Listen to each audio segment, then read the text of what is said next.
नमस्कार, स्वागत है आपका विंध्य भारत में। मैं आपके साथ साक्षी गुप्ता। आइए बढ़ते हैं। मेरठ से 30 किलोमीटर दूर महाभारत काल का परीक्षितगढ़ आज भी कलयुग के आगाज का गवाह है।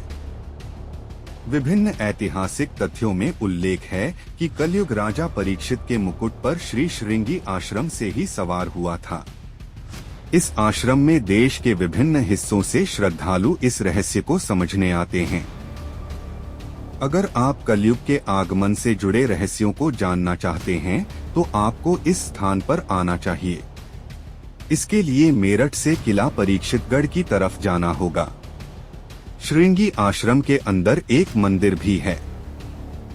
मान्यता यह भी है कि मंदिर के नीचे से एक सुरंग बनी है, जिसका कभी महाभारत के समय प्रयोग हुआ करता था। श्री श्रृंगी आश्रम परिसर में ही एक पेड़ देखने को मिलता है। इस पेड़ के बारे में कहा जाता है कि यह हजारों साल पुराना है। क्षेत्रवासी और मंदिर के पुजारी का तो यह भी कहना है कि इसी पेड़ के पास राजा परीक्षित पर कलयुग सवार हुआ था। परिसर से इस पेड़ की ऊंचाई भी ज्यादा है। मंदिर के अंदर ही ऋषि शमीक और श्री श्रृंगी ऋषि की मूर्ति भी है। यह मूर्ति उस पूरे घटनाक्रम का अनुभव कराती है जब कलयुग राजा परीक्षित के सिर पर सवार हुआ था।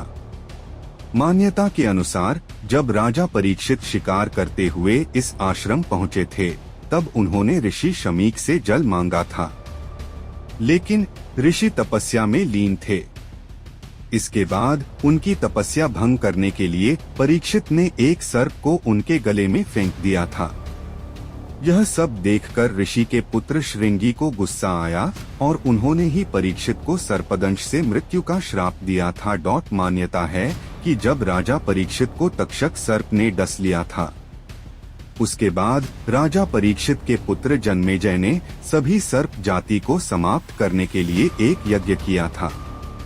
वह यज्ञशाला आज भी परिसर में देखने को मिलेगी, जहां पर चिन्ह बने हुए हैं। हालांकि उस दौरान ऋषियों ने समझाकर यज्ञ को रुकवाया था। यही कारण है कि आज भी इस परिसर के अंतर्गत कोई सांप होता है तो उसका एहसास हो जाता है। आश्रम परिसर में एक सरोवर कुंड भी है।